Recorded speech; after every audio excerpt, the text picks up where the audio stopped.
ತಮಿಳುನಾಡಿನಲ್ಲಿ ಫೆಂಗಲ್ ಚಂಡಮಾರುತದ ಅಬ್ಬರ ಮುಂದುವರಿತಾ ಇದೆ. ತಮಿಳುನಾಡಿನಲ್ಲಿ ಫೆಂಗಲ್ ಚಂಡಮಾರುತದ ಅಬ್ಬರ ಮುಂದುವರಿತಾ ಇದೆ.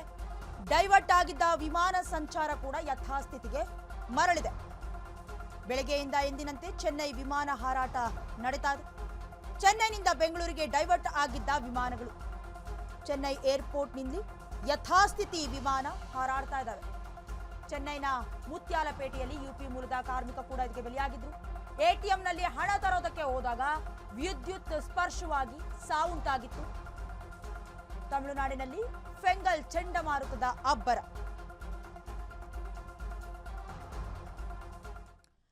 ತಮಿಳುನಾಡಿನಲ್ಲಿ ಏನು ಕಳೆದ 2-3 ದಿನಗಳಿಂದಲೂ ಕೂಡ ಫೆಂಗಲ್ ಚಂಡಮಾರುತ ಹಾಗೆ ವಾಯುಭಾರ ಕುಸಿತದಿಂದ ಮಳೆ ಆಗ್ತಾ ಇದೆ. ಇದಕ್ಕೆ ಸಂಬಂಧಪಟ್ಟಂತೆ ಏನು ಚೆನ್ನೈನ ಮುತ್ಯಾಲಪೇಟೆಯಲ್ಲಿ ಯುಪಿ ಮೂಲದ ಕಾರ್ಮಿಕರೊಬ್ಬರು ಎಟಿಎಂನಲ್ಲಿ ಹಣ ಡ್ರಾ ಮಾಡೋದಕ್ಕೆ ಹೋಗಿದ್ದಾರೆ. ಇಲ್ಲಿ ಕರೆಂಟ್ ಹೊಡೆದು ಅಂದ್ರೆ ವಿದ್ಯುತ್ ಸ್ಪರ್ಶವಾಗಿ ಸಾವನ್ನ ಅಪ್ಪಿದ್ರು. ಜೊತೆಗೆ ಏನು ನಿನ್ನೆವರೆಗೂ ಕೂಡ ಚೆನ್ನೈನಿಂದ ಬೆಂಗಳೂರಿಗೆ ಡೈವರ್ಟ್ ಆಗಿತ್ತು ವಿಮಾನಗಳು. ಇವತ್ತಿಂದ ಯಥಾಸ್ಥಿತಿಯಾಗಿ ವಿಮಾನ ಹಾರಾಟ ನಡೀತಾ ಇದೆ.